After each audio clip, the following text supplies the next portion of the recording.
नगर जिल्हा हा शेती सिंचनासाठी प्रसिद्ध आहे. या जिल्ह्यात प्रमुख 4-5 धरणं ही मोठ्या सर्वाधिक क्षमतेची आहेत. यापैकी नगर जिल्ह्यातलं जे मुळा धरण आहे, हे 26 टीएमसीचं सर्वाधिक क्षमतेचं धरण मानलं जातं. राहुरी तालुक्यातील बारावानंदूरजवळ हे 1974 साली बांधलेलं मुळा धरण, या धरणातून 2 कालव्याद्वारे शेती सिंचनासाठी पाणी दिले जाते. याबरोबरच नगर, सुपा, औद्योगिक वसाहतीसाठी देखील पाणी दिले जाते. भारतीय हवामान विभागाने प्रशांत महासागरात अल निनो सक्रिय झाल्याची माहिती दिली आहे. त्याची तीव्रता वाढेल असा अंदाजही व्यक्त करण्यात येत आहे. या कारणाने आधीच पाऊस लांबल्याची चिन्हे आहेत. शेती, शेतकरी, उद्योग, तळी, धरण क्षेत्रात चिंता वाढल्याचे सध्याचे चित्र आहे. नगर जिल्ह्यात जलसंजीवनी समजल्या जाणाऱ्या मुळा धरण, या धरणाचा इतिहास जितका रंजक आहे तितका चिंता वाढवणारा देखील आहे. 1974 पासून मुळा धरणात पाणी साठवायला सुरुवात झाली. गेल्या 50 वर्षाच्या काळामध्ये केवळ 21 वेळा धरण भरले, तर 28 वेळा धरण भरलेले नाही. पूर्ण क्षमतेने धरण भरल्यानंतर 20 वेळा जायकवाडीला पाणी सोडले गेलेले आहेत. हे पाणी मुळा नदीतून जायकवाडीकडे सोडले जाते. प्रसार माध्यमातून आलेल्या वृत्तानुसार अल निनोचा परिणाम यापूर्वी 2002, 2009, 2015 या काळात आल्याने त्याचा परिणाम मान्सूनसह शेती, पाऊस, उद्योग व पीक पाण्यावर होतो आणि त्यामुळे जलसंकट ओढवले जाते.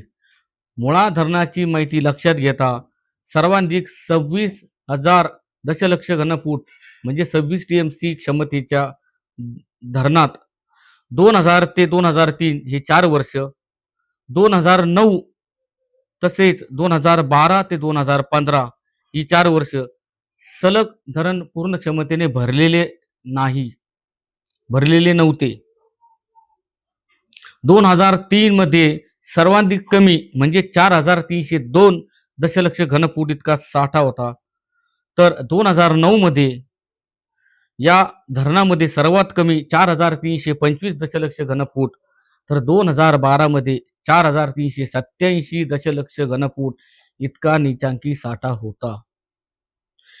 1976 ते 1983 8 वर्ष, 1991 ते 1997 7 वर्ष, सन 2002 ते 2003 4 वर्ष, तर 2012 ते 2015 4 वर्ष या काळात मुळा धरण पूर्ण क्षमतेने भरलेले नाही.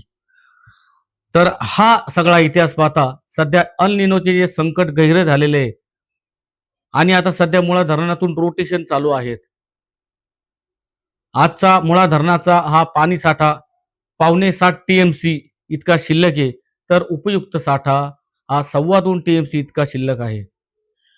मुळा धरणाकडे जे नव्याने पाणी येतं ते जून अखेर किंवा जुलै महिन्यात देखील नव्याने पाणी येते. त्यामुळे आता राहिलेल्या शिल्लक साठ्यावर ऑगस्ट पर्यंत जलसंपदा खात्याला किंवा शासनाला कसरत करावी लागण्याची चिन्हे दिसून येत असून पुढील पावसाचे संकट लक्षात घेता ही खबरदारी शासनाने, जलसंपदा विभागाने घेतली पाहिजे व आपणही जल म्हणजेच पाणी जपून वापरले पाहिजे, जेणेकरून आपल्याला पुढील भविष्यात त्याची चिंता वाटणार नाही किंवा आपल्याला असे काही संकट येणार नाही. सतर्क खबरबात जिल्ह्याची साठी प्रसाद मैड, राहुरी.